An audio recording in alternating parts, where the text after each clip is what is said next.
Virtue needed in interpreting prophecy.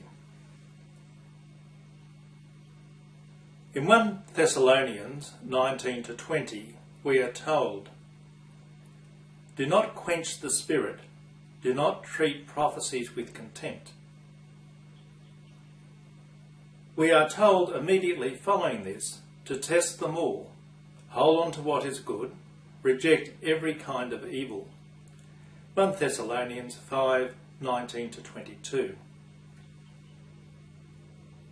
In 1 Corinthians 13:9 we read, "We know in part and we prophesy in part, but when completeness comes, what is in part disappears."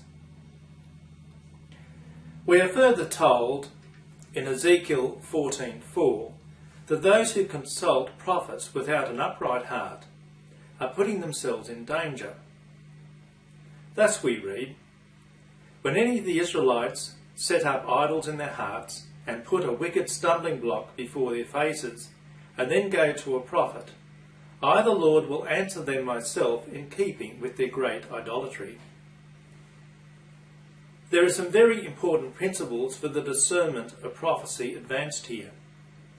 The first is that prophecy is imperfect. We only see in part. Secondly, if one consults prophecy without an upright heart, prophecy itself will become a stumbling block in the heart of the wicked. The third flows from these two principles. Prophecy is designed to both reveal and conceal truth.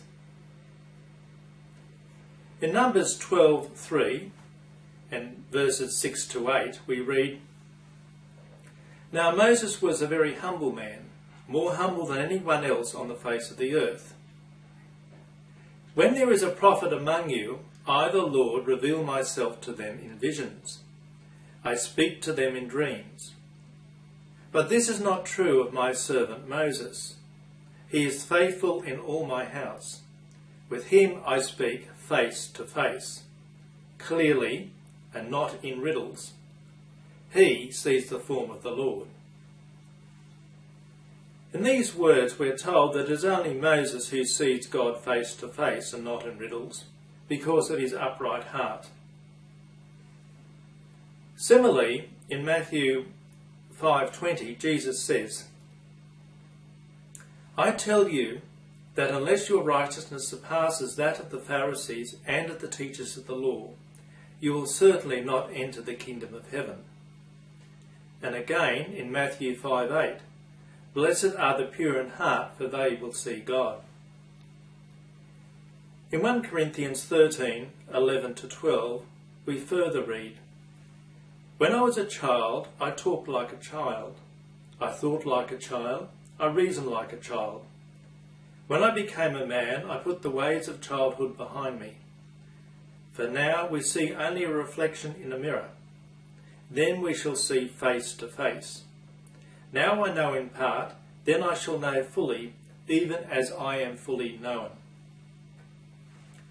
In the Last Supper discourse of John 16:25, we hear Jesus also say, "Though I have been speaking to you in parables, a time is coming when I will no longer use this kind of language, but will tell you plainly about my Father."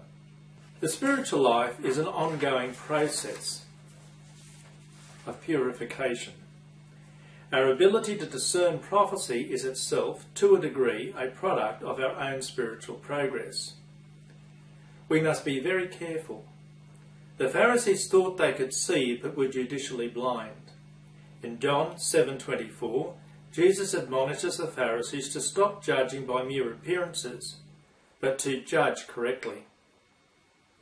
They were very religious, building and decorating the tombs of the prophets and holy men, only to persecute those at their own age that they mistook for being spiritually unclean. Our understanding of prophecy must be understood in this context. Like the parables themselves that reveal and conceal, prophecy is not always clear-cut, nor is it straightforward. Rather, it is expressed in riddles. Riddles that only the pure of heart can hope to even approach in their understanding. This is summed up well in the words of Isaiah 29:11-16. For you, this whole vision is nothing but words sealed in a scroll. And if you give the scroll to someone who can read and say, "Read this, please," they will answer, "I can't, it is sealed." Or if you give the scroll to someone who cannot read and say, "Read this, please," they will answer, "I don't know how to read." What we see here is two different groups of people that cannot understand the revelation. They cannot penetrate the riddle. The first group is those who have not been given the key to the riddle, and second, those who have not been given the key to the riddle because of impurity in their own lives. The Lord says, "These people come near to me with their mouth and honour me with their lips, but their hearts are far from me. The worship of me is based on merely human rules they have been taught. Therefore, once more, I will astound these people with wonder upon wonder. The wisdom of the wise will perish. The intelligence of the intelligent will vanish. Woe to those who go to great depths to hide their plans from the Lord, who do their work in darkness and think, 'Who sees us? Who will know?' You turn things upside down, as if the potter were thought to be like the clay." There are two reasons, therefore, why we may not understand prophecy.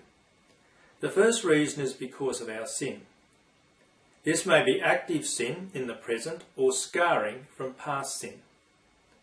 The second is because the scroll of understanding has not been revealed to us. We are told in Matthew 5:8, "Blessed are the pure in heart, for they will see God." Many people embrace Christianity but remain uncircumcised in heart. They graft their Christianity onto their old way of life and refuse to let go of their worldly wisdom and let it be transformed by spiritual wisdom. In fact, they confuse worldly wisdom with spiritual wisdom. Such people bring to the task of prophetic interpretation their spiritual baggage, which in turn blinds them. Since they cannot see, they assume others cannot, and use their own defaced understanding of wisdom as the baseline and template that must be applied to all others. Vanity leads them to forget the words of Jesus in John 14:15-17.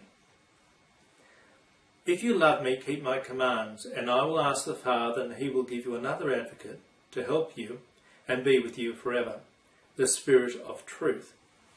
The world cannot accept him because it neither sees him nor knows him. But you know him, for he lives with you and will be in you." Our ego defence mechanisms are such that we often tend to think ourselves more virtuous than we really are. In Matthew 12:33, 34-37, we are warned, "Make a tree good and its fruit will be good.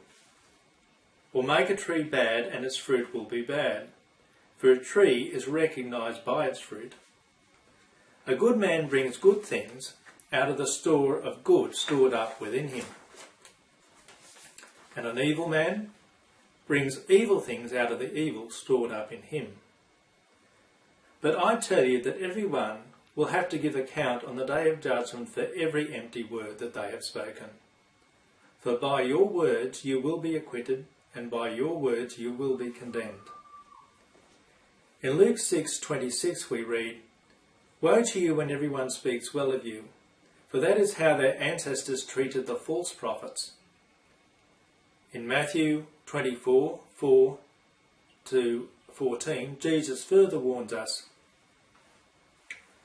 "Watch out that no one deceives you, for many will come in my name claiming I am the Messiah, and will deceive many. You will hear of wars and rumours of wars, but see to it that you are not alarmed. Such things must happen, but the end is yet to come.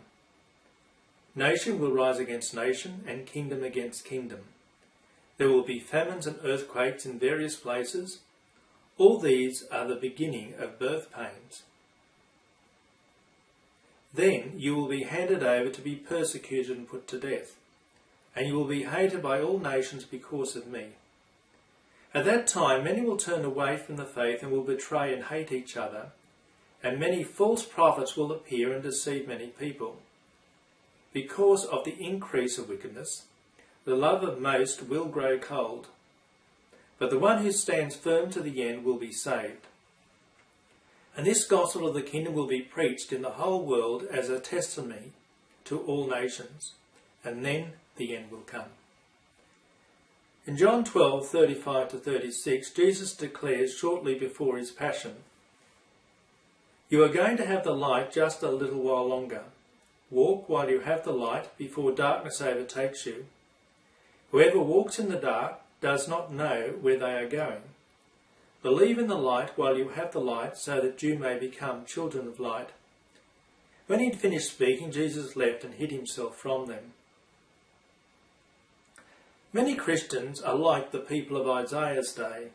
They say to the seers, "See no more visions," and to the prophets, "Give us no more visions of what is right.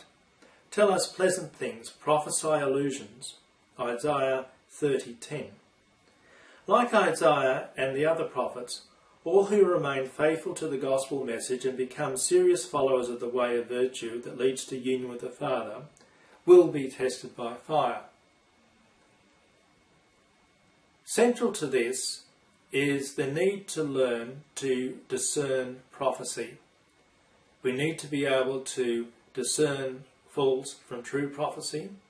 We need to be able to discern the riddle that is the hallmark of much of prophecy. Prophecy is often presented in such a way that, just like the parable of the sower or the other parables we find in the Gospels, there is a low-level interpretation, there is a higher level, and often a higher level still. Many Christians, because they are not well formed in the world, they are not well formed in the Word, will fall for the obvious answer and read wrong understandings into prophecies, which are purposely presented as riddles, where there is one answer that appears to be clear-cut, but the true meaning is much deeper and often much more nuanced. This is why virtue is the key to interpreting prophecy. And I'm not talking about that sort of shallow virtue that people often adhere to, sort of a cliche-based virtue. It is the deep integrated virtue of living faith, of looking more deeply into the moral implications of our life choices, and not rejecting prophecy the minute it seems to conflict with our accepted understandings. It requires us to look through and often see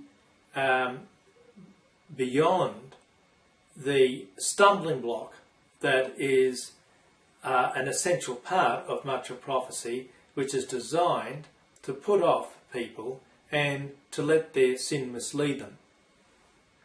So our virtue must go deeper than the Scribes and Pharisees if we are going to have any chance to begin to understand prophecy as it should be understood.